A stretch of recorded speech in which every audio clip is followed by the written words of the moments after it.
Electric field के बारे में पढ़ चुके हैं इंट्रोडक्शन। अब नेक्स्ट आर्टिकल करने लगे हैं electric field due to a point charge. ठीक है, कि कोई पॉइंट चार्ज है वो कितना इलेक्ट्रिक फील्ड प्रोड्यूस करता है। पीछे हमने पढ़ा था कि एक होता है सोर्स चार्ज और एक होता है टेस्ट चार्ज। जो सोर्स चार्ज है उसको Q से डिनोट करते हैं, टेस्ट चार्ज को Q नोट से। जो टेस्ट चार्ज Q नोट रखते हैं that is used to measure the electric field intensity due to this source charge produced by this source charge. ठीक है, अब हम मान लेते हैं ये है y axis and this is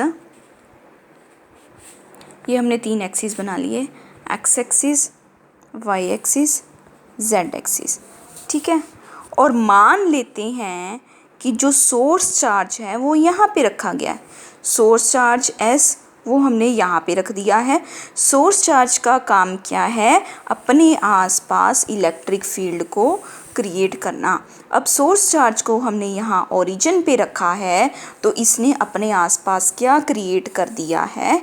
electric field create कर दिया है। अब उस इलेक्ट्रिक फील्ड को हमने मेजर करना है। मेजर करना है मतलब इलेक्ट्रिक फील्ड इंटेंसिटी को मेजर करना है किसी भी पॉइंट पे। मान लो यहाँ P पॉइंट है, मैंने देखना है कि इस P पॉइंट पे ये चार्ज Q कितनी इलेक्ट्रिक फील्ड इंटेंसिटी क्रिएट कर रहा है यहाँ पे। तो यहाँ पे मैं क्या रख दूँगी? एक चेकिंग के लिए क्या रखूँगी? यहाँ पे एक टेस्ट चार्ज Q नोट रख दूँगी। और मान लेते हैं कि इस टेस्ट चार्ज Q नोट का जो पोजीशन वेक्टर है वो कितना है? Vector R।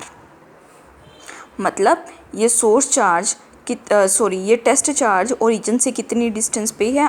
Vector R distance पे है। वेक्टर R क्या है? पोजीशन वेक्टर है। ठीक है,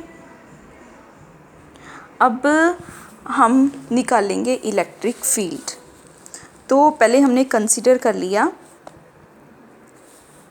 कंसीडर अ पॉइंट चार्ज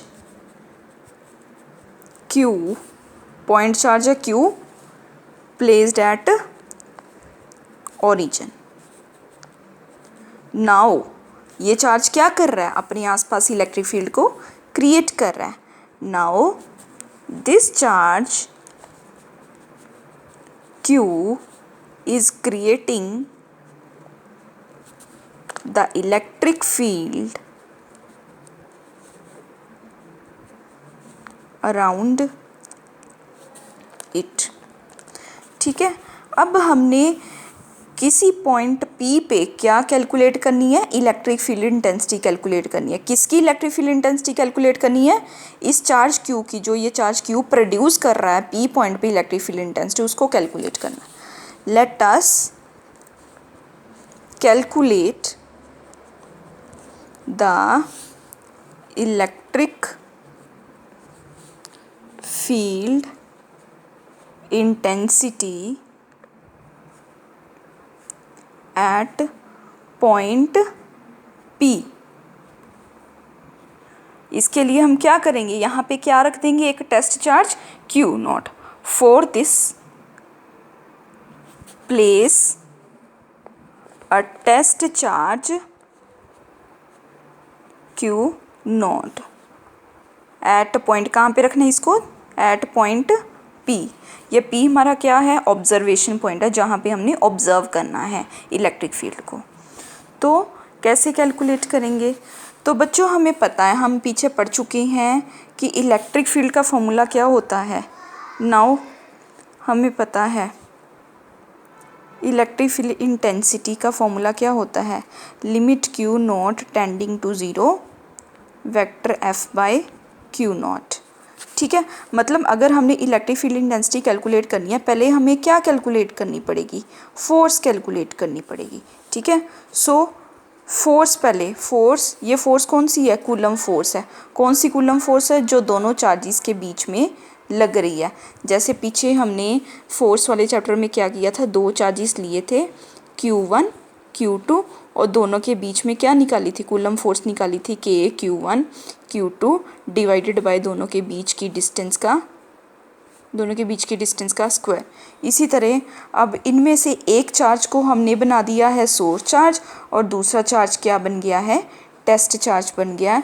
और हमने क्या कैलकुलेट करना है कि ये सोर्स चार्ज और टेस्ट चार्ज के बीच में कितनी फोर्स लग रही है। सोर्स चार्ज और टेस्ट चार्ज, ये दो चार्ज हमने यहाँ पे अब ऐसे ले लिए हैं। तो अब दोनों के बीच में पहले फोर्स कितनी लग रही है, F हमें पता है क्या फॉर्मूला होता है, 1/4πε0 Q, एक है चार्ज Q, दूसरा क्या है Q0 डिवाइडेड बाय दोनों के बीच की डिस्टेंस कितनी है, R है, उसका क्या कर देना है, स्क्वायर कर देना है।